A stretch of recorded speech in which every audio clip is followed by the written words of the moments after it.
गीत के बाद सुनते हैं योग स्वस्थ जीवन के लिए आवश्यक विषय पर योग शिक्षक भरत लाल गुप्ता की ये वार्ता।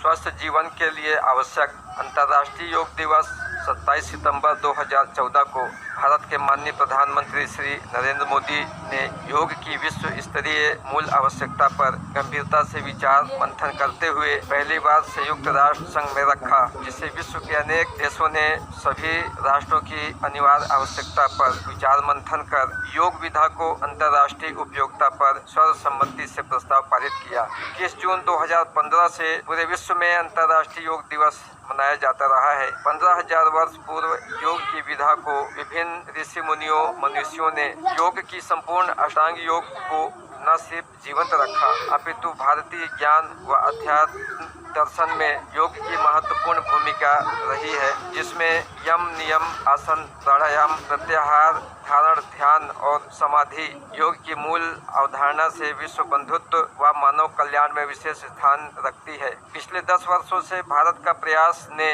योग की दुनिया में एक क्रांति जगा दी है, जहां एक और पूरा विश्व अलग अलग विचारधाराओं की प्रवाह में अशांत, तबाही व आर्थिक विषमता की आग में झुलस रहा है, जिसका मूर्त रूप में एक ही सार्वभौमिक विकल्प है, वह है योग। योग किसी जाति, धर्म, मजहब तक सीमित नहीं है अपितु योग की विधा तो विराट वायु, प्राण, आत्मा को संजोए चमत्कारिक प्रभाव मनुष्य को प्रदान करती है। योग संस्कृत के युज धातु से उत्पन्न हुआ है, जिसका अर्थ है जोड़ना। जैसे स्वयं की आत्मा को परमात्मा से जोड़ना, महर्षि पतंजलि ने योग को परिभाषित करते हुए चित्त की वृत्तियों को रोकना व सांसारिक सुख सुविधाओं का सार्थक सदुपयोग कर जीव जंतुओं के हितार्थ कार्य दायित्व को शामिल किया है। योग में 8 प्रकल्प समाहित होते हैं, जिसमें यम, नियम, आसन, प्राणायाम, प्रत्याहार, धारण, ध्यान और समाधि, जिसके अलग अलग विधाएं जीवन की सभी मूल आवश्यकताओं को प्रभावित करती है। आसन, प्राणायाम, ध्यान योग का मूल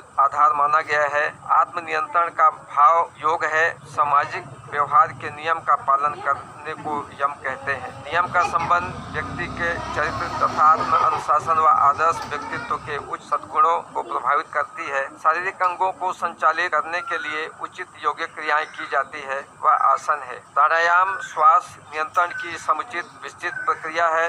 इससे शारीरिक व्याधियां दूर होने के साथ ही दीर्घायु प्राप्त होती है। प्रत्याहार का तात्पर्य वस्तुओं में मोह या आसक्ति न होना, सामाजिक कार्य करते हुए किसी भी वस्तु के प्रति विशेष लगाव व आस्था नहीं होना। धारण मन की एकाग्रता को धारण कर कहते हैं। ध्यान में निवृत्त होकर श्वासों पर ध्यान केंद्रित किया जाता है। ध्यान पर नियंत्रण के पश्चात मनुष्य ब्रह्मलीन हो जाता है तथा योग की अंतिम अष्टांग योग में समाधि पर ब्रह्म में लीन होकर परम सुख की अनुभूति प्राप्त करते हुए जीवन सफर की अंतिम मनोइच्छा को परिलक्षित करती है। 21 जून 2025 एक पृथ्वी एक स्वास्थ्य के लिए योग, जो कि वसुधैव कुटुंबकम की वैश्विक अवधारणा को सशक्त करने में विशेष भूमिका अदा करेगी। मनुष्य के समक्ष वर्तमान समय में कई चुनौतियां दस्तक दे रही है, जिसमें युद्ध, कोरोना, आर्थिक विषमताएं समेत अनेकों संकट हम सभी के समक्ष उत्पन्न हो रही है। मानवता के लिए,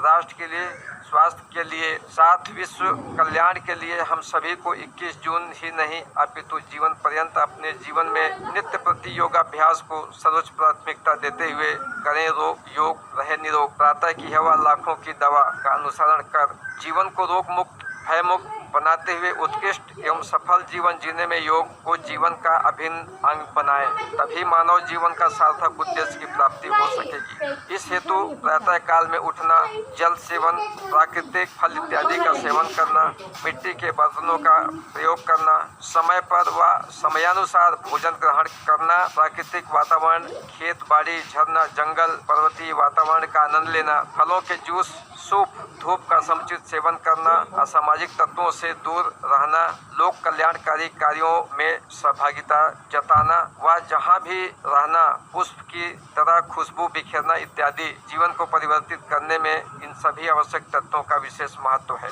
आइए हम सब वर्ष 2025 को होने वाली अंतर्राष्ट्रीय योग दिवस में सब परिवार पूरा विश्व को योगमय बनाएं। विश्व इतिहास में हम सब की भागीदारी सुनिश्चित करें।